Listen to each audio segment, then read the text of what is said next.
प्रधानमंत्री नरेंद्र मोदी ने कहा है कि भारत के सामूहिक प्रयासों से ही कोरोना महामारी से लड़ाई में देश की जीत होगी।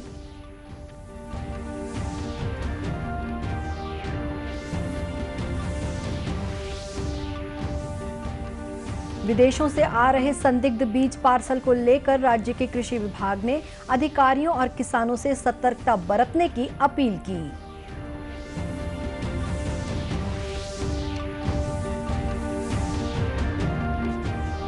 छत्तीसगढ़ की पहली महिला सांसद मिनी माता की पुण्यतिथि पर आज उन्हें विनम्र श्रद्धांजलि अर्पित की गई।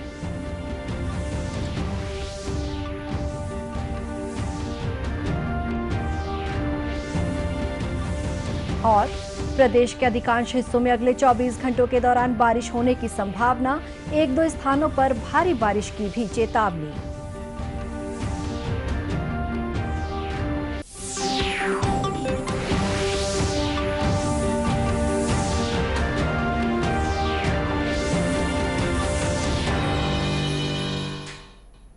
नमस्कार, आप देख रहे हैं दूरदर्शन समाचार। मैं हूं शुभ्रा भट्टाचार्य। अब समाचार विस्तार से। प्रधानमंत्री नरेंद्र मोदी ने कहा है कि भारत के सामूहिक प्रयासों से ही कोरोना महामारी से लड़ाई में देश की जीत होगी। वीडियो कॉन्फ्रेंस के जरिए 10 राज्यों के मुख्यमंत्रियों के साथ बातचीत के अंत में श्री मोदी ने कहा कि सबसे अधिक महत्वपूर्ण बात लोगों का विश्वास है, जो बढ़ रहा है और डर दूर हो रहा है। प्रधानमंत्री ने कहा कि कोरोना महामारी पर नियंत्रण के प्रयास प्रभावी सिद्ध हो रहे हैं, क्योंकि देश में कोविड मरीजों का प्रतिशत घट रहा है और स्वस्थ होने की दर बढ़ रही है।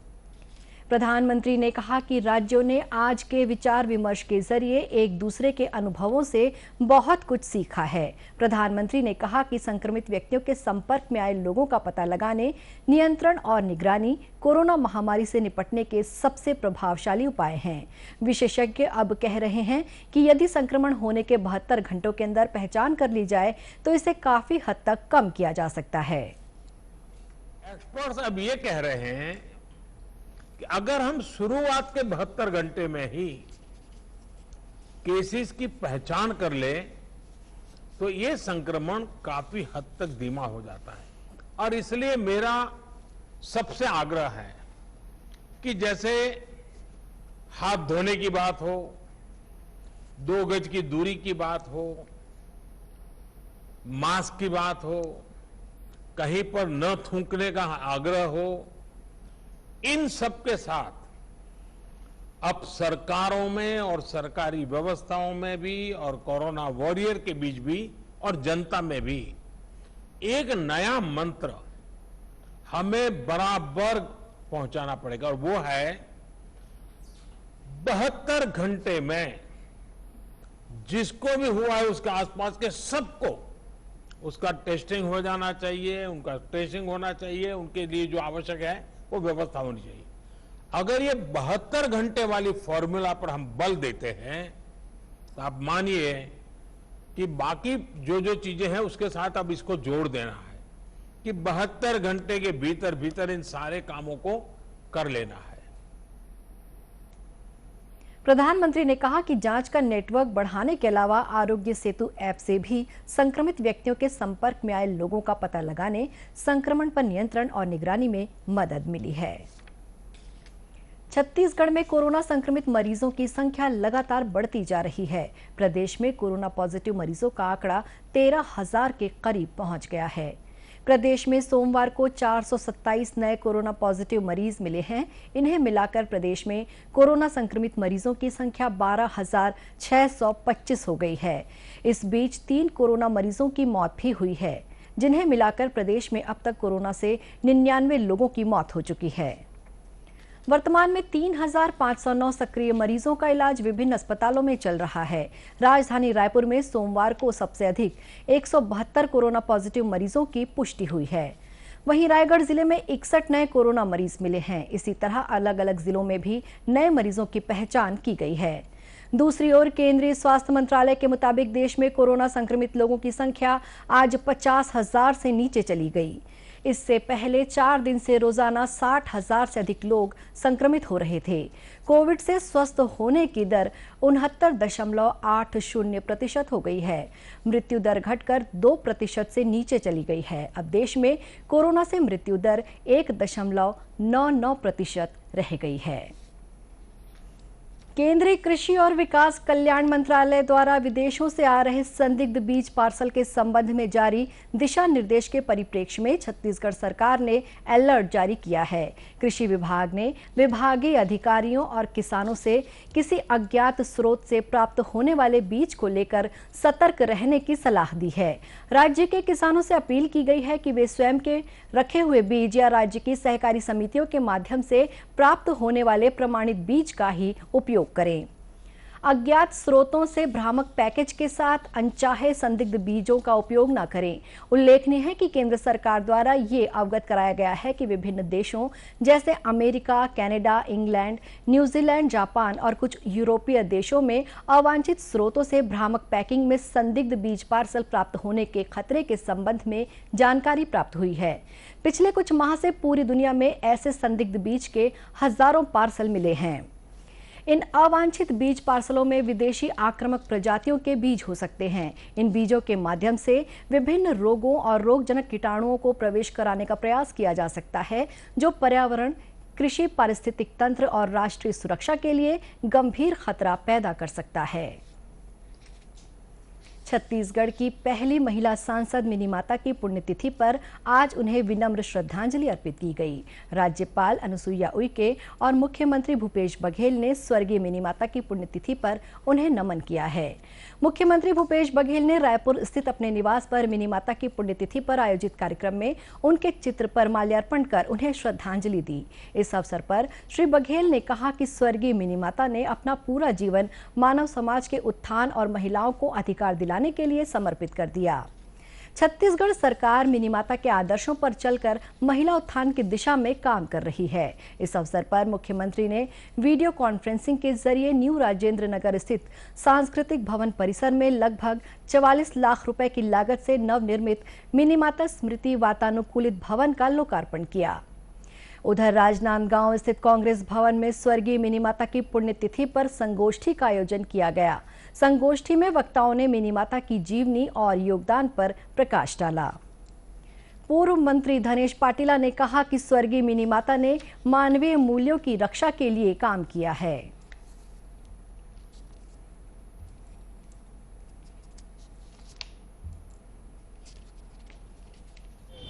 उन्होंने मानवीय मूल्यों की रक्षा के लिए जो काम की है, उस समय समाज में व्याप्त बुराइयां थी, समाज में दूरियां थी, समाज में असमानता थी, उसको दूर करने के लिए बहुत ही काम की। समाज को जोड़ने का काम की। वो सभी धर्मों के लिए, सभी जातियों के लिए, सभी वर्गों के लिए काम की।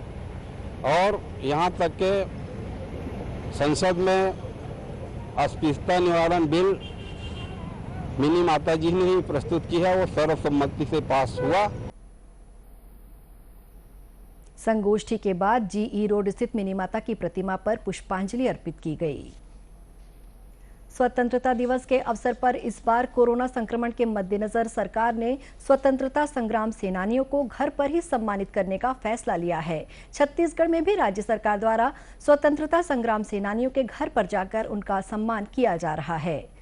स्वतंत्रता संग्राम सेनानियों को सम्मान में शॉल, श्रीफल और दुपट्टा भेंट करने के साथ ही राष्ट्रपति की ओर से शुभकामना पत्र भी दिया जा रहा है। इसी कड़ी में बिलासपुर जिला प्रशासन की ओर से स्वतंत्रता संग्राम सेनानी डॉक्टर दयाराम कलवानी और नंदूराय भांगे को सम्मानित किया गया। बिल्हा के तहसीलदार सूर्य प्रकाश केसकर ने स्वतंत्रता संग्राम सेनानियों को उनके चकरभाटा स्थित घर पर जाकर सम्मानित किया। स्वतंत्रता दिवस के शुभ अवसर पर सम्मानीय राष्ट्रपति महोदय द्वारा स्वतंत्रता सेनानियों को घरों पर सम्मानित करने का निर्णय लिया गया है। चूँकि कोरोना काल में सम्मान समारोह प्रायोजित नहीं हो पाया, इस कारण से हम सभी स्वतंत्रता सेनानियों को घर घर जाकर सम्मानित कर रहे हैं। इसी कार्यक्रम के उपलक्ष्य में हमारे स्वतंत्रता सेनानी डॉक्टर कलवानी जी का स्वागत आज मेरे द्वारा किया गया। जिला प्रशासन की ओर से मैं तहसीलदार सूर्य प्रकाश केशकर सम्मान करने के लिए स्वयं उपस्थित हुआ और सम्मानित किया गया। इसके पश्चात मेरे द्वारा डॉक्टर भांगे जी के सम्मान के लिए श्रीफल और शॉल का देकर सम्मान किया जाएगा। उल्लेखनीय है कि चकरभाटा के रहने वाले डॉक्टर दयाराम कलवानी और नंदूराय भांगे ने स्वतंत्रता आंदोलनों में बढ़ चढ़कर हिस्सा लिया था। श्री भांगे ने बताया कि चकरभाटा थाना उन दिनों स्वतंत्रता आंदोलन का केंद्र हुआ करता था, जहां आसपास के लोग अंग्रेजों के खिलाफ नारेबाजी करने के लिए जुटते थे। प्रदेश में पिछले कुछ दिनों से हो रही बारिश से सिंचाई जलाशयों में पानी की आवक बढ़ गई है। कुछ बांध लबालब भी हो गए हैं और बांधों से पानी छोड़ा जा रहा है।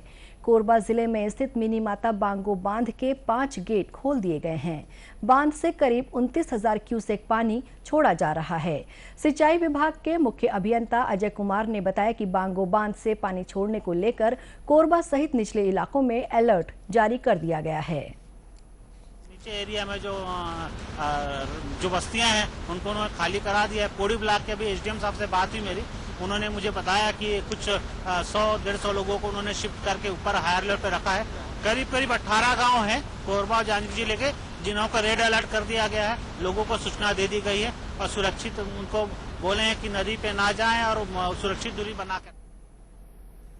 गौरतलब है कि मिनी माता बांगो बांध की क्षमता लगभग 359 मीटर है। पिछले दिनों कोरिया जिले में बारिश के बाद बांगो बांध में जलस्तर 358 मीटर तक पहुंच गया है। बांध में लगातार बढ़ते जलस्तर को देखते हुए 5 गेटों को खोला गया है। कोंडागांव जिले के केशकाल थाना क्षेत्र में सुरक्षा बलों और माओवादियों के बीच हुई मुठभेड़ में एक माओवादी मारा गया है। मिली जानकारी के मुताबिक ग्राम पंचायत होनहेट के ग्राम कुपागोंदी के जंगल में कोंडागांव और कांकेर डीआरजी की संयुक्त टीम कल रात गश्त पर निकली थी। इसी दौरान माओवादियों ने सुरक्षा बल के जवानों पर फायरिंग शुरू कर दी। जवानों ने भी जवाबी कार्रवाई की। इस मुठभेड़ में एक माओवादी मारा गया, जिसका शव बरामद कर लिया गया है।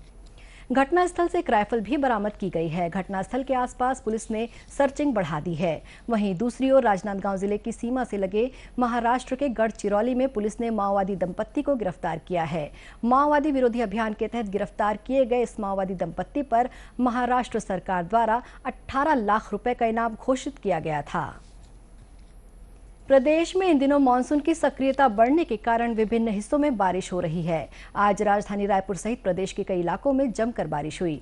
मौसम विभाग ने अगले 24 घंटों के दौरान प्रदेश के अधिकांश स्थानों पर हल्की से मध्यम बारिश होने की संभावना जताई है।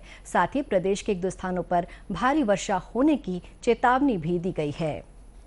मौसम विभाग के मुताबिक मानसून द्रोणिका बीकानेर से दक्षिण पूर्व की ओर उत्तर पूर्व बंगाल की खाड़ी तक स्थित है। वहीं एक द्रोणिका दक्षिण पश्चिम उत्तर प्रदेश से दक्षिण छत्तीसगढ़ तक बनी हुई है। इसका प्रभाव छत्तीसगढ़ में भी देखने को मिल रहा है। अंत में मुख्य समाचार एक बार फिर।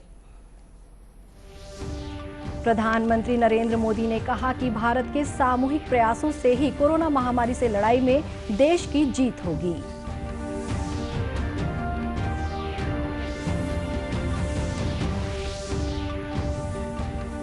विदेशों से आ रहे संदिग्ध बीज पार्सल को लेकर राज्य के कृषि विभाग ने अधिकारियों और किसानों से सतर्कता बरतने की अपील की।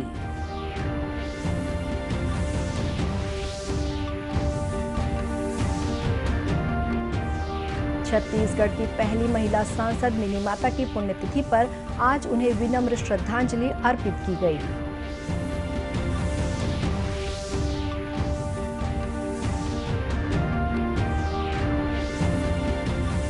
और प्रदेश के अधिकांश हिस्सों में अगले 24 घंटों के दौरान बारिश होने की संभावना, 1-2 स्थानों पर भारी बारिश की भी चेतावनी। इसी के साथ ये समाचार बुलेटिन समाप्त हुआ। नमस्कार।